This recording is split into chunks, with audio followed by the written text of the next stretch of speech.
IBN 7 हौसला है। कल और परसों यानी 26 और 27 नवंबर को नेपाल के काठमांडू में होने वाले सार्क सम्मेलन के लिए प्रधानमंत्री आज काठमांडू पहुंचे। नेपाल में उनका सड़क पर भव्य स्वागत किया तमाम नेपाल के निवासियों ने। उन्होंने नेपाल में एक ट्रॉमा सेंटर का भी उद्घाटन किया। ये ट्रॉमा सेंटर भारत ने तैयार किया है। नरेंद्र मोदी ने नेपाल को नसीहत भी दी अपने इस दौरे के दौरान। क्या आखिर क्या है वो नसीहत, ये भी हम आपको बताएंगे।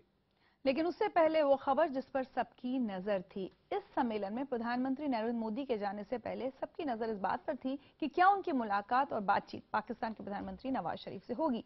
क्या भारत पाकिस्तान के रिश्ते सुधरेंगे। लेकिन काठमांडू पहुंचते ही पाकिस्तान के प्रधानमंत्री नवाज शरीफ ने बातचीत की गेंद भारत के पाले में फेंक दी। वो तोहमत लगाने लगे कि भारत ने बातचीत बंद की है तो वो ही इसे पहले शुरू करे। पाकिस्तान भारत से बातचीत के लिए तैयार है। क्या सच में ऐसा है? क्या पाकिस्तान अपने अहंकार को छोड़कर भारत के लिए अपनी साजिशों को छोड़कर बातचीत के लिए तैयार है? क्या वो भारत से रिश्तों में बेहतरी चाहता है? क्या नवाज का ये बयान सार्क देशों के सम्मेलन में मोदी और नवाज के बीच किसी खुशनुमा बातचीत का इशारा है? ये सारे सवाल हवा में ही हवा हो जाएंगे अगर आप पाकिस्तान के प्रधानमंत्री नवाज शरीफ का पूरा बयान सुनेंगे। सार्क देशों के सम्मेलन में भाग लेने के लिए काठमांडू पहुंचे नवाज ने पहुंचते ही कूटनीति की अपनी ढाई चाल चली और भारत पर तोहमत जड़ते हुए ढके छुपे शब्दों में बातचीत तोड़ने की जिम्मेदारी डाल दी। सुनिए जरा नवाज शरीफ का पूरा बयान। पाकिस्तान भारत से बातचीत के लिए तैयार है, लेकिन इसके लिए पहला कदम भारत को उठाना होगा। बातचीत के लिए भारत को पहल करनी पड़ेगी, क्योंकि बातचीत नहीं करने का एक तरफा फैसला भी उनका ही था।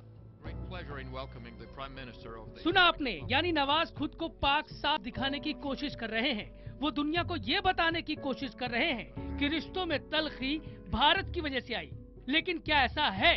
नवाज के काठमांडू आने से पहले उनके रक्षा मंत्री ख्वाजा आसिफ पाकिस्तान के रेडियो पर ये ऐलान करते दिखे कि उनका देश भारत के साथ बातचीत करना चाहता है, लेकिन इसे उनकी कमजोरी न समझा जाए। यानी पाकिस्तान खुद ही लगातार माहौल बिगाड़ने की कोशिशों में जुटा है। पाकिस्तान की मंशा क्या है, इसकी एक तस्वीर और दिखाते हैं हम आपको। मंगलवार को सार्क देशों के विदेश मंत्रियों की बैठक में विदेश मंत्री सुषमा स्वराज पाकिस्तान के विदेश मंत्री सरताज अजीज से मिली, उनसे बातें की। पत्रकारों ने दोनों नेताओं से मोदी नवाज की मुलाकात के बारे में सवाल पूछे। सरताज अजीज ने सवाल का जवाब देना तक ठीक नहीं समझा। मेरी और उनकी मुलाकात सरताज अजीज साहब की केवल सामान्य शिष्टाचार के नाते हुई है और ये बेसिक कर्टसी है कि किसी भी एक इंटरनेशनल फोरा पे अगर आप सारे मिलते हैं तो एक दूसरे से बात करते हैं, नमस्कार करते हैं, उतना हुआ है। पाकिस्तान के विदेश मंत्री सरताज अजीज के रुख से आसानी से समझा जा सकता है कि असल में उनके देश और उनकी सरकार की मंशा क्या है। पिछले कुछ दिनों में पाकिस्तान की हरकतों ने इसे और साफ किया है। काठमांडू आने से पहले नवाज शरीफ कश्मीर मामले पर अमेरिका के राष्ट्रपति बराक ओबामा से अपना रोना रो चुके हैं और ये पाकिस्तान ही था जिसने इस साल 14 अक्टूबर को एक बार फिर संयुक्त राष्ट्र से कश्मीर मामले में दखल देने की मांग की थी, जिसे ठुकरा दिया गया। ये पाकिस्तान ही था जिसने भारत की बातचीत की पहल को गंभीरता से नहीं लिया। मोदी सरकार की पहल पर 25 अगस्त को बातचीत तय होने के बावजूद दिल्ली में मौजूद उसके उच्चायुक्त ने 18 अगस्त को कश्मीरी अलगाववादियों से मुलाकात की थी, जिसके जवाब में भारत को बातचीत रद्द करनी पड़ी। वहीं सीमा पर पिछले कुछ महीने में सैकड़ों सीज फायर उल्लंघन के मामले भी पाकिस्तान की मंशा पर सवाल उठाते हैं।